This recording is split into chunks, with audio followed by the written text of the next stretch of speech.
Hi, everybody. Welcome to the BAT podcast. This is Randy Nonnenberg, co-founder of Bring a Trailer. I'm here at our San Francisco offices today, and I have a super special guest that is in town. So we grabbed him for a conversation.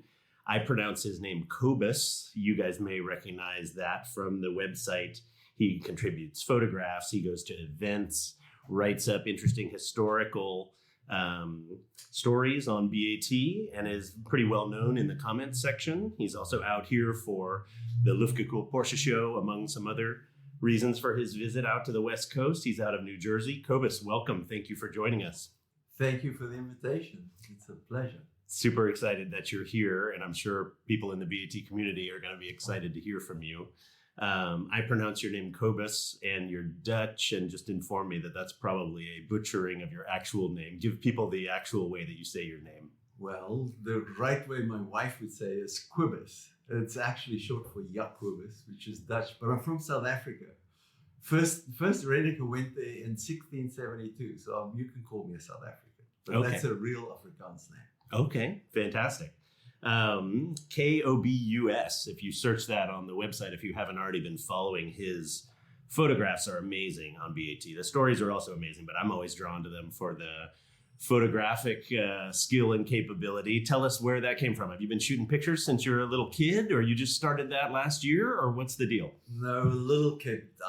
My father gave me a little Kodak Brownie. Started taking photos when I was very, very young. Eventually, high school gave me a Pentax Spotmatic, so I got a little serious and started taking cars specifically. I mean, back in the day when I was in high school, we went to Kyalami all the time to watch the Grand Prix and the 9-hour races. Slept over, usually 2 nights, got dropped off. Sometimes my brother would take us and we would hide in the trunk of the car to get in for free. And it was sort of party time, late high school was a lot of party time. We didn't watch racing that much. But the real fun part about photography is in my last 2 years of high school, my brother was in college. He contributed to the newspaper in college. And I asked him, I said, hey, I go to the races all the time. Can you get me a media pass? And he wrote to the organizers, and I got a photographer pass to go shoot photographs at the Grand Prix and the 9-hour races for 1969 and 70. And those articles are on Bring a Trailer, so you can see the photos. It was just a blast because then you could stand right next to the track. So I was totally hooked then. Of course, I only started picking it up again on the track when I came to the States, and much later when I really hooked up with Bring a Trailer. But that's my roots. Always loved photography. I love that. In high school, I was sort of an athlete, so you had to go to the events. So I couldn't go to that many races, but definitely Kyalami always. All the big boys were racing there, and the 9 hours was just amazing. Really cool races. I love that. Thanks for the history lesson. Yeah, super special that we have those pictures and your stories of those events on BAT now. If you go to BAT and you just search Kobus, Kobus, you will find I just searched it here a moment ago, 17 or 18 different things that you've contributed to BAT and event coverage.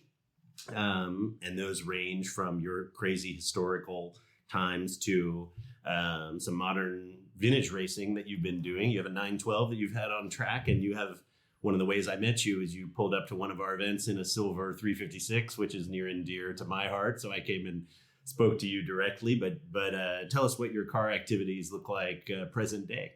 Well, I like to drive. I mean, I've taken the 356 to a couple of Concours events, but it's just informal. I don't like paying or being really, it's not my thing. I like to drive the cars. Mm-hmm. So definitely take it out on the weekends to go for spins. And the racing, it's something, when I came to the States originally in 78, I'm an old guy, so look at my gray hair, which they fortunately can't see. But I came to the States in 78 and always loved to go watch vintage racing at Lime Rock Park. Mm-hmm. Actually went to the first Rensport reunion at Lime Rock Park. Wow. Always wanted to race, but I thought it was crazy expensive. The people all looked, they have these really expensive cars, and it just looked very difficult to get into it. But eventually, I think I can blame Bring a Trailer for it. in that I started photographing cars at the track. And that put me in contact with people who actually race. So I started talking to them, and I figured out it's not that difficult. Yes, it costs some money, but it's not super expensive. So I decided to go racing. And actually, the first time was during the first COVID year. They canceled the driver's school at the VSCCA at Lime Rock Park. And I said, well, I want to come race. So the guy who ran the school said, well, if you have an old car, I'll let you race in a later race in the year. You won't have to do the driver's school, provided you've done like a racing school, which I had done with Bertel Roos. So I had my 356 Cabriolet stock car, and I went to race it with a VSCCA. It was hysterical. I mean, I was the slowest, and it was very uncomfortable because the seats don't give you any support. Sliding around, going around Big Bend, which is a long right-hander. I remember just my left elbow out, pushing against the door because the body just wanted to go out. Thank God the door stayed on. But I love that because that is a full street car and a cabriolet. And it's a great car for those of you who haven't seen it at an event. Silver, I think green interior. Is that right? Yes, it is. Silver green interior. But hubcaps, super hubcaps on overriders. Doesn't it have overriders? Yes. Yeah. But it's like a full, not only a street spec car, but like a luxurious, like all the options, really nice car. And to take that out and try to vintage race it with guys is today, everybody's so race prep. But I have a photo downstairs in BAT HQ here, a big one on the wall from the Nürburgring in, I think, 56 or 55, 56. And a lot of the race cars are cabrios, right? With the top up. They put the top up on them and would race them at the Nürburgring. And they look like stock type cars, right? So that's kind of what you did. And these days in modern vintage racing, that car kind of doesn't have a prayer against a bunch of race prepped, even other 356s. But I love, you have your full interior. Does your car have headrests on it? Does it have those round headrests? I remember that from when I saw it. It just like has everything on it. It's like not stripped down at all. You could have been listening to the radio going around the track. But the fact that you did it and the fact that they let you do it, honestly, both I think are actually pretty neat. The VSCCA is unique in the United States. It's actually the oldest racing organization, vintage racing organization. And they don't really like the safety side of things. They want the cars to look as stock as possible.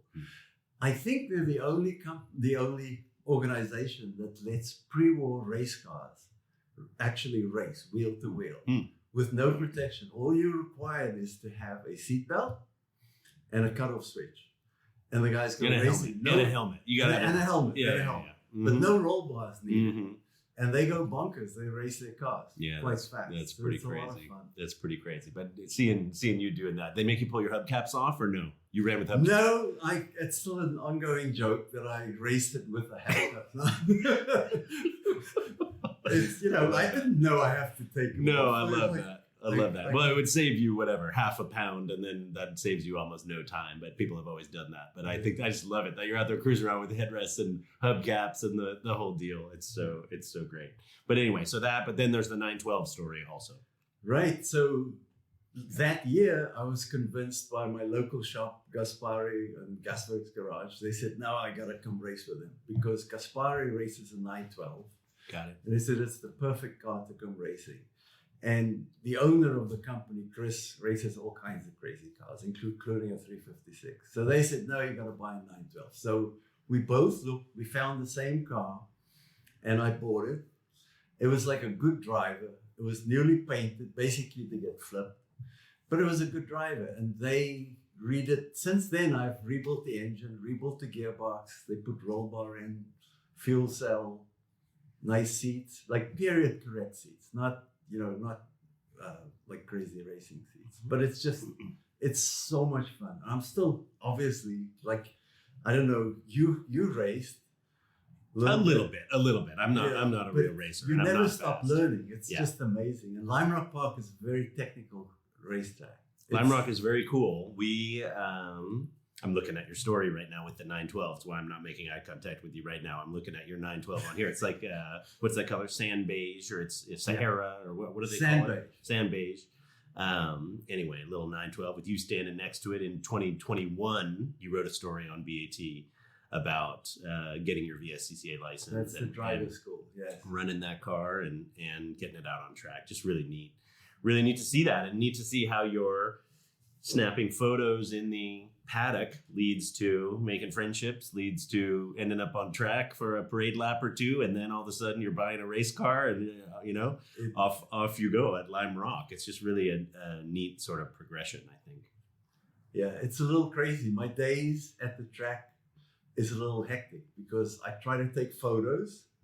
Of course, I don't get photos of my own group, so sometimes I'll just jump into the other group, the faster group, go and take photos of my group and get back in the car again. Yeah, it's just so much fun. I actually bought an historic Formula V as well. Oh, wow. That I The fleet raced a little bit. is expanding. The fleet is going. Well, this is historic. So it's 1968. Okay. It was owned by Bill Noble, who's very famous for vintage V racing. This was his very first Formula V. So it has logbook number 2, SCCA logbook, in the Northeast. Number 2. Yeah, so it's Wow. it's a historic race car. It's so much fun. Open wheel racing is crazy. Nuts. Okay, cool. And Formula V, that's not Porsche powered. That's Volkswagen powered. It has a little totally. VW platform. Cool. Have you posted photos of that one? I feel like I need to do some reading or some checking out. I'm not sure. I should, Yeah, right? I at But least it's need the to see a photo. It's the 60th anniversary this year of Formula V. Okay. And so I plan on taking it to pit race where they're going to have a big reunion. Okay. And I'll definitely have to take some photos there. Tell us about that pit race. I know Pittsburgh Vintage GP. Is that what you're talking about? Or are you talking about something else? No, I raced at Shenley Park. That's Right. the traditional Pittsburgh Vintage Grand Prix. Correct. But it's actually a 10-day event. The weekend before. Pit race is the track one. It's a track. week before. That's right. We were there, and you were mentioning that we met there. That may have been the first time we met. Was at the Shenley. at the BAT event at Shenley Park in Pittsburgh, Pennsylvania. We went out there and did an alumni gathering. My dad grew up in Pittsburgh, and I always wanted to go see that event, and knew that it's so neat that they race through the big city park there. Somehow the park still lets them do that, which is unbelievable. It's scary and wild. Yeah. But that's my most memorable racing experience. Yeah. It was a lot of fun. Yeah, really neat. And so we met there, but yeah, there is the other event they do a week before that, which is a little bit more all out speed, bigger V8 cars and stuff racing. Everything. Yeah. So anyway, that's nice that you'll be racing there this summer. I know that event is going on here this summer. I did it last year. Okay. So that was just so much fun. Mm-hmm. And I actually have a little story. I don't want to take up too much time. No, please. We love it. I raced for, I think, like 25 minutes in the Porsche only race. So I was one of the trailing guys there, racing. This is in the 912. In the 912. Got it. In a Porsche race in Shenley Park. Got it. With curbs everywhere and hay bales protecting you from lampposts. Anyway, I ran about 25 minutes and my actual group race was immediately following. So I pulled off 5 minutes early, just did a U-turn and took my spot on the grid, which was like, I think in 4th place or something like that. I've qualified for. So off we go, race. Within like 3 laps, I was in 2nd place. And it's in a slower group. I was going to say, wow, that sounds very pro. It was in a slower group. It was like in the preservation group. Okay. So it was a slow group. But I was up to 2nd place. And I said, wow, okay. Maybe I can get a podium because you actually have a podium and prizes and stuff like that.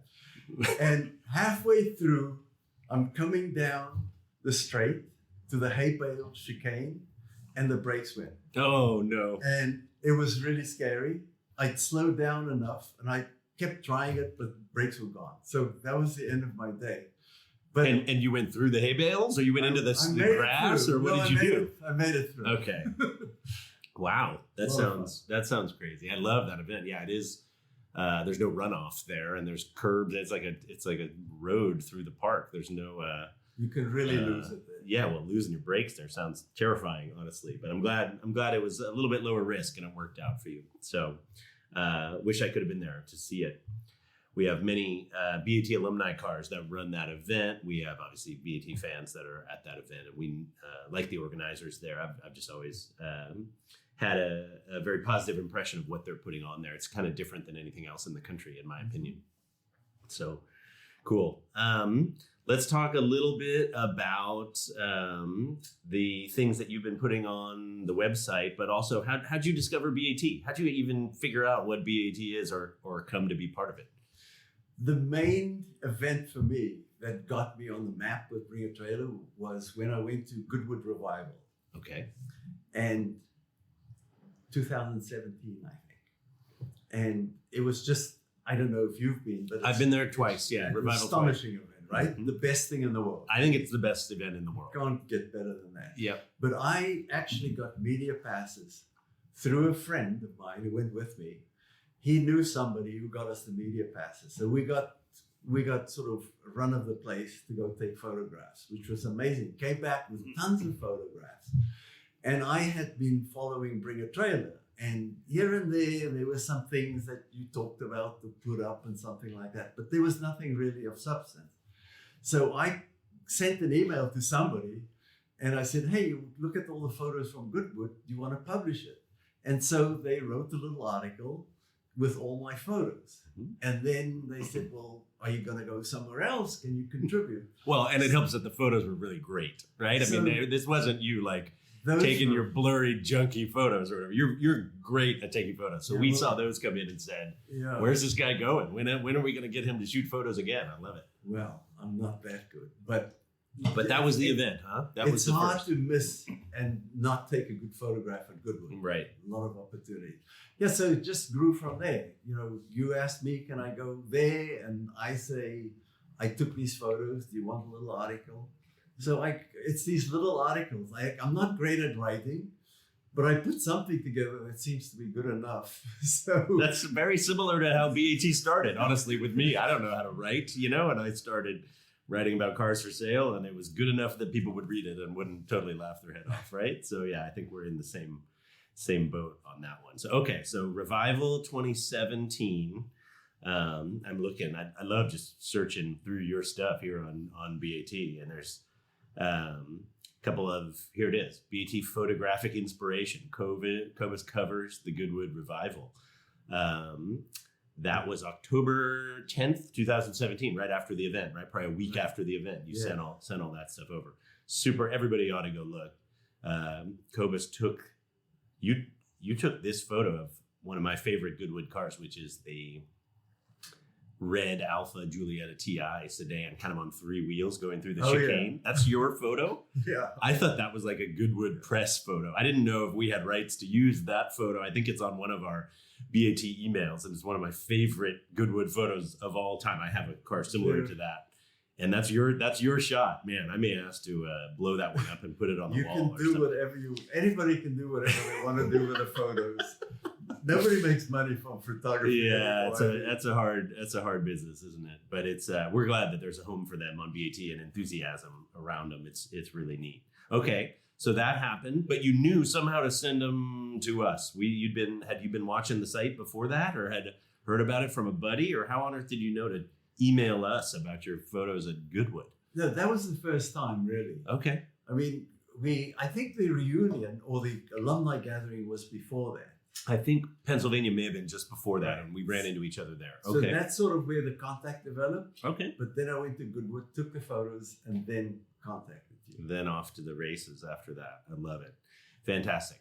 So obviously a thread here of flat 4-cylinder engines for you and your cars you're telling me about. 356s are sort of the focus area and the passion, but you came to the West Coast to go to Luftgekühlt this weekend. Tell me why you flew all the way across the country to go to that show. Well, it just sounded too good to miss. I went to the one at Universal Studios, which was astonishing. And I was a little disappointed. I should say disappointed, the one at Indianapolis. Okay. Because it stepped down from... You went to that as well. Okay. But this one I wasn't going to miss. It just sounded too good, an industrial area. And the setting turned out to be just amazing. Okay. I thought it was really fantastic. Awesome. They do a good job. And you were snapping photos all through? I was taking too many photos. I was there as well. I was there on Saturday. They made it 2 days this year, which just finished yesterday. But I was there on Saturday with my boy. He likes to take photos. I wish I could have paired him up with you as you were taking some of your pics. I pointed out a couple of known photographers that were there. I was like, check that guy, watch what he does, copy what he does, because he's really good, you know? I wish he could have found you. Everybody's getting good at it now. I mean, they see what other people do, so they all got the little angles coming behind through windows, all this type of stuff. Yep. So you enjoyed that show? Oh, it was amazing, yes. Yeah. I mean, the highlight for me was to see Ken Block's Okay. You didn't see that. That was on Sunday. That was the pink car, you mean? Yes. The Pegasus. Yeah, yes. yeah. I did not see it. That was really special. Okay. I mean, it was standing in the middle in a huge cavernous building, deserted building. And people sort of kept the distance away. People obviously knew whose car it was. It was like a shrine standing there. So they kept their distance and nobody really approached the car. That was very cool. Interesting. But there's so many things. I mean, I'm not too fond of the newer Porsches. I like the older ones, especially the old 911, 901 styles. But yeah, the cars are ridiculous and the setting was great. Awesome. And it's very cool that you got to go to the Universal Studios backlot event that was a couple of years ago. A lot of people talk about that as being like the best one there ever was. That setting was also totally crazy, wasn't it? Yeah. It's a toss-up. It's just different situations, so you can't really compare them. They're both amazing. Okay, cool. Well, I'm glad you came out all the way this way and got to go to that show. It seemed like it was a special show. Several here on our staff got to go, and we're excited to go and have been to some of the other ones as well. So Porsche is a little bit of a area of emphasis for you, and you do some writing and some photo work for some other publications as well. Tell us about that. Just the Porsche 356 registry. They have 7,000 members, so it's quite a big group, and everybody gets a magazine 4 times a year. So they've lashed onto me, or I've lashed onto them. It's just fun to take photos, and especially for Porsche, for the magazine. So I'm constantly there in articles, either just photos or writing for them as well. So it's similar to that, but of course a different angle to the whole thing. Mm-hmm. Well, I had a silver 356A, which is why I like your cabriolet so much, and was in the 356 registry and got the magazine, and my dad did too. And, we'd call each other as soon as it arrived in the mailbox and talk about reading through the member magazine and what was going on there. That was always super fun. And yeah, I think there was a little article, I kind of like you, kind of a little sort of grassroots article with some photos I took on an event once that I snuck it into that magazine. Somehow they let it happen. And that was very invigorating for me, kind of a exciting connection to their club. I really like what they do, and they seem to support the 356 community really well, don't they? Very good. I mean, just got a new website that I was involved in too, and it's just amazing the amount of material in there. The technical paperwork, the PDFs they have in there, thousands and thousands of technical articles. It's just really extensive. Did you used to get the email that they used to send out before? They didn't even really have a very good website, I don't think, but they had a message board. You'd get the 356 registry email digests that would come out, which was basically, it was like a forum of people asking technical questions like, my horn's broken, and I don't know, is the red wire or the black wire, what do I do to fix it? And people would get on and answer. Were you ever involved in that sort of archaic old email messaging that they did? I liked that. I didn't do that, but they still have the forums. I'm not a big forum guy, but they have a massive forum as well, and they still have the old one. Mm-hmm. Yes, and that old website was terrible. But now it's pretty slick. It's good. I'm sort of in charge of the media side, and we wanted to do articles, so it's still sitting there, but we're looking for content, and I can't provide all the content. Yeah. So it's hard. That makes sense. Anyway, it's one of the cooler sort of club magazines that are out there, and club communities that are out there, right? The events that they do and the different 356 things, even though those cars have gotten so expensive, right? I mean, when I bought mine, you could still get into that club for, the $14,000 that I paid for my A coupe. But those are ancient history, but still a vibrant community, and a lot of people on BAT that are involved there, and it's helpful knowledge, helpful information. So cool. So you're involved with that. You're posting some photos on BAT. What other automotive events, or what's in the future? What else is on your bucket list or things that are going to happen in the next year? Well, I'm definitely going to go racing quite a few times this year. So that's just sort of the normal stuff. And Greenwich Concord is coming up. I don't really plan for these things. I just sort of build it around my racing now because that's almost the priority. But bucket list, and I don't know if I can do it because a very good friend of mine had some health issues. I'd love to go with him to the Lamar Classic, which is a big year this year. I'm going. Are you going? You should go. I'm going. I may go. Oh, I'd love to see you there. I need a place to stay and all that. Yeah. But I'm going to apply for media credentials. And I think if I get it, I will go. Because that's definitely a bucket list. I want to go back to Goodwood again. You got to do that every few years. There's a Porsche race there this year. I think a 2-liter 911 race. That'll be fun. And the Monaco Classic. So those types of things. I don't want to keep doing the same stuff over and over. I got to explore and do different things. Like we have, the VSCCA has 2 hill climbs for pre-war cars. So I'm going to go there. I'm going to try and find a pre-war car somewhere. Are you going to try to drive? Are you going to try to get a pre-war car? Wow, I love it. Try. What would be on the list there? Well, they do everything, like Bugattis and MGs. No, but what would you do? You're not going to go buy a Bugatti, are you? I mean, what are you going to... No. But I have someone who may have an MG for me. Oh, cool. Pre-war MG. That'd be funny.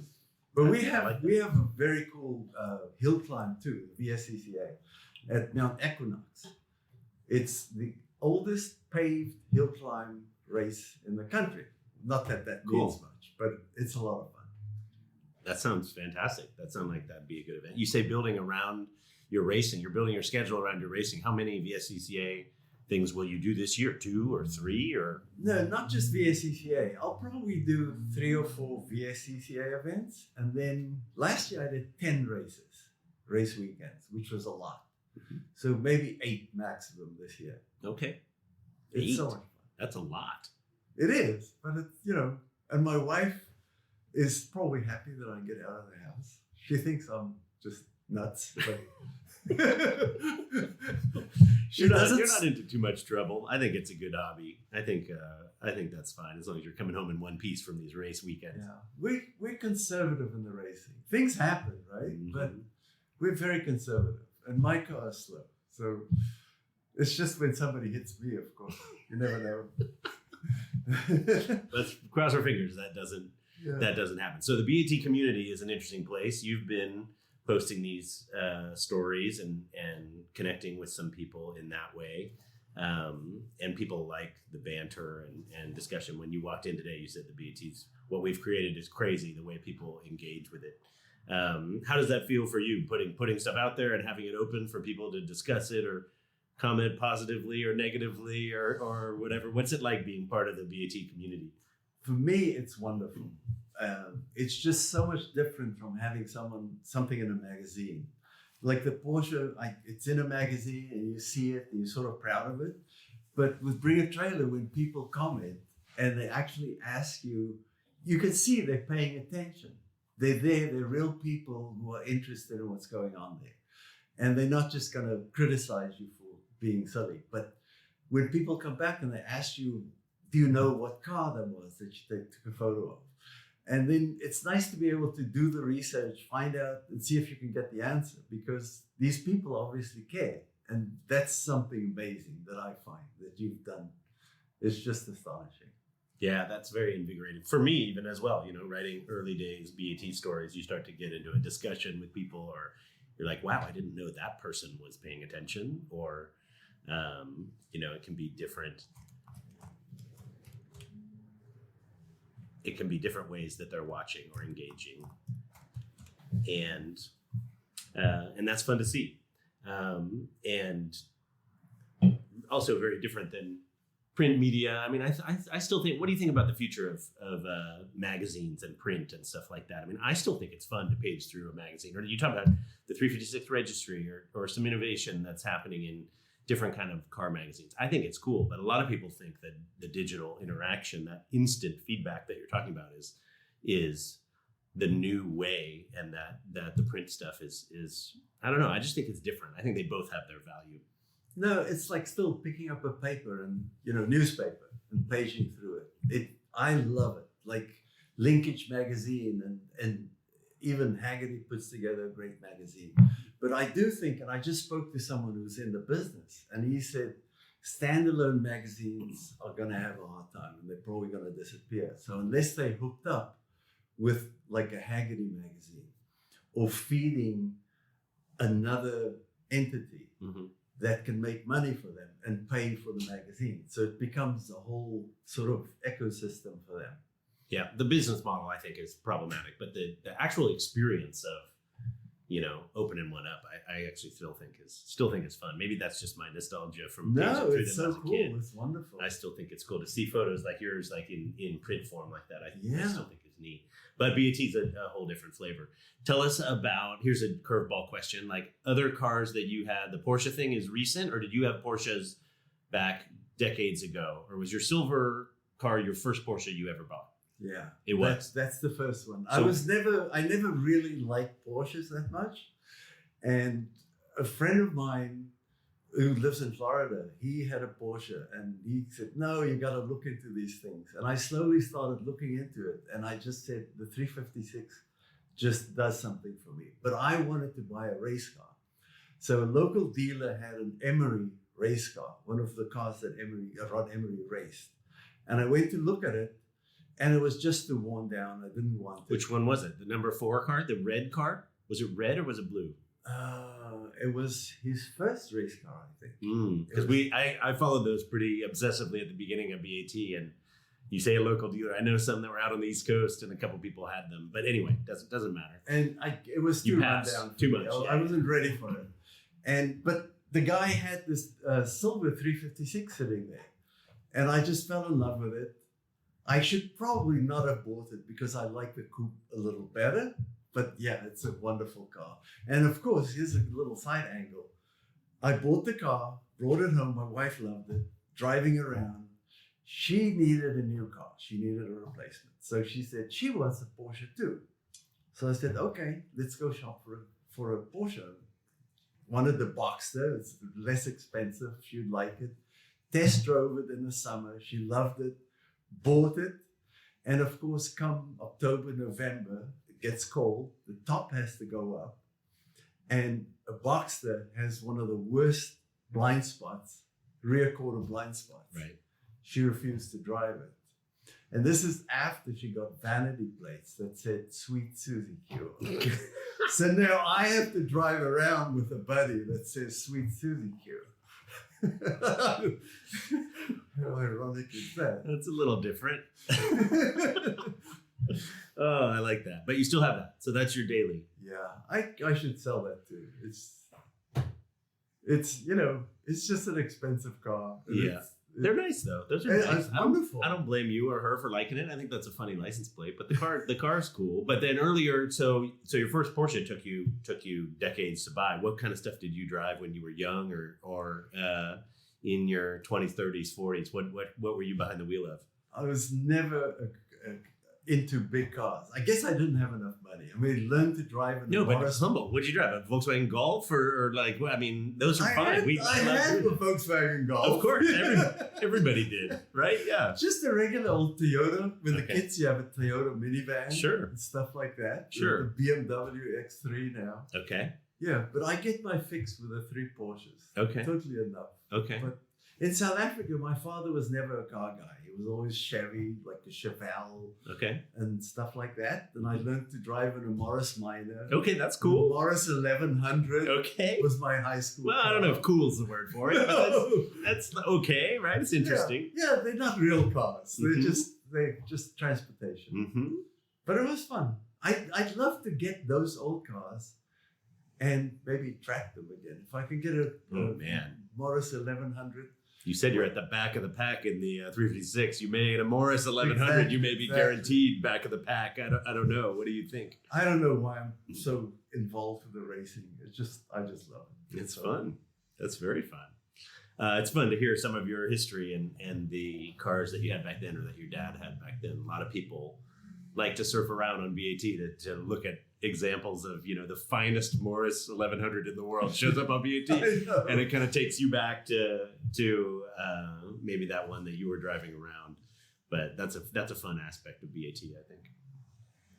So super fun to have you here. We'll be looking forward to more stories on BAT from you and certainly more photographs. And those events coming. I can't believe you said you're going to try to do 8 vintage races. I thought you were going to say, oh, maybe I'll do 2 or 3 this year. You're going to do 8 vintage events this year, plus travel around to photograph other ones. So anyway, it's impressive.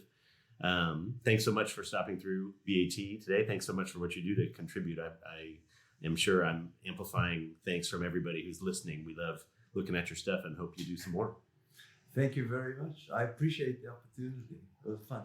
Awesome. Thanks for listening on BAT today. We're going to have more podcasts. We always love talking to people from the BAT community. It's my favorite part of this.